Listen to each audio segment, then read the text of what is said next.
no seketo kenge makare ahinya to mag rito ratiro mago mag joma mine kachiel kod jogo ma odak kod ng'ol kod jogo ma wanyalo wacho ni owuok e gwenge ma wanyalo wacho ni gin ga marginalized areas bende ka nyaka sani kuma wasechope bende oseketo kenge makare ma rito joma kamago kwachako kod mine joma nigi ng'ol kachiel kod kata rawere bende kod jogo modak e marginalized areas.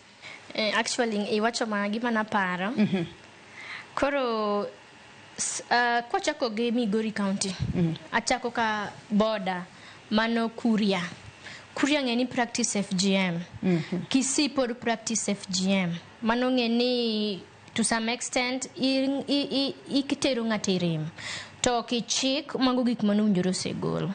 Another thing one gi gender based violence nyoro around midday Citizen nen keta bari mamiyo moro wang'e kone chalni no goe sana gi jaode ma wang'e konchiel okethre.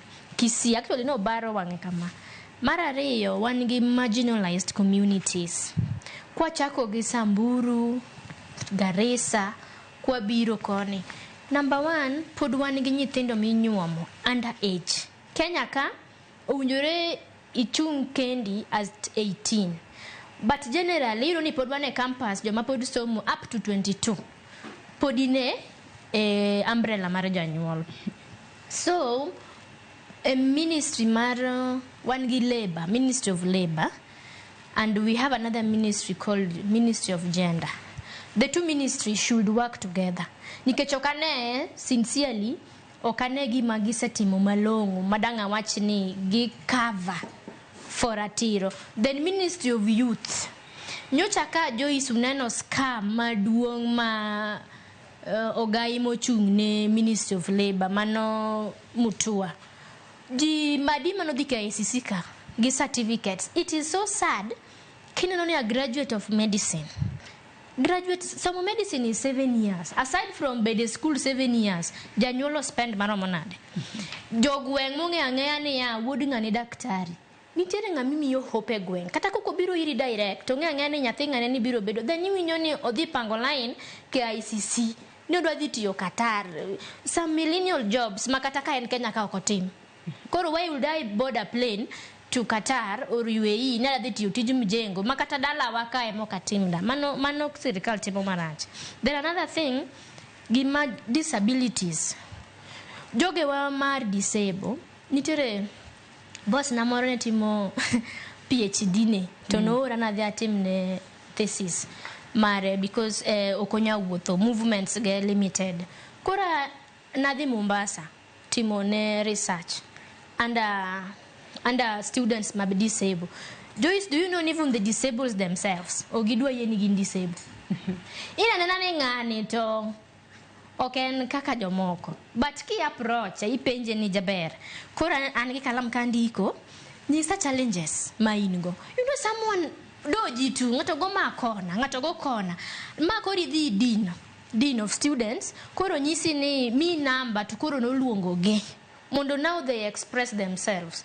But yet, kapok abilem sirikal, an man disable ni, besa muluong jo ma disable bade, koso nitiere nom moro mo kadwa na accept ni antiere.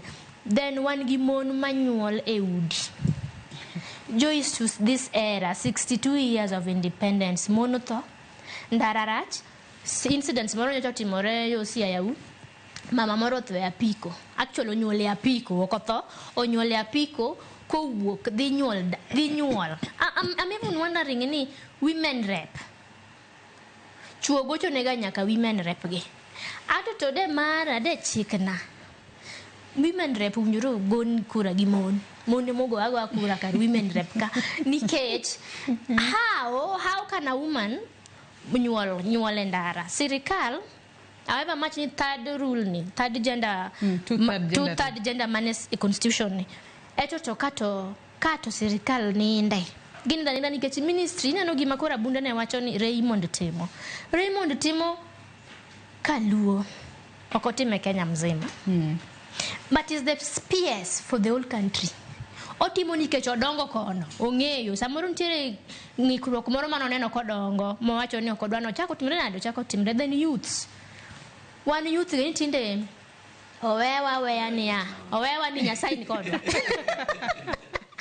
Owewa niya ni ruoth oritwa.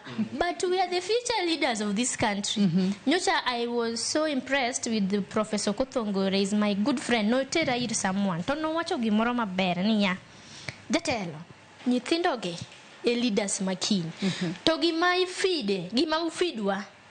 Ema wabiro wacho gania dhako en ng'ama lach. Gimi pidho dhako e gima dhako miyi. Donge? Kimiyo dhako wich kuot gi hatred. Leta mane gima ubiro miyi.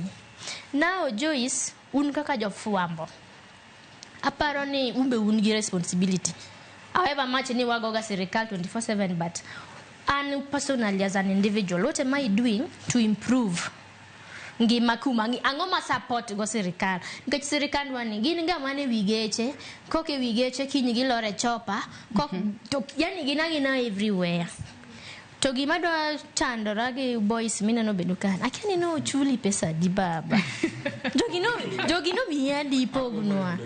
Nikech okinya wacho ni ni Ruto dhi bedo 15 years. 15 years manade ban.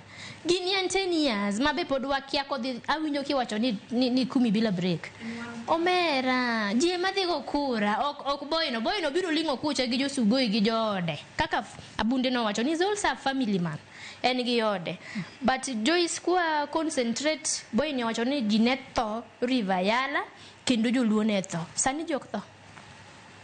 Adwaro ni duoka niya sani ji ok tho. Jen sinyo chotho. Dhano pod tho lakini nego maninego wa oyuma cha miwito anyake e gunia gi obila.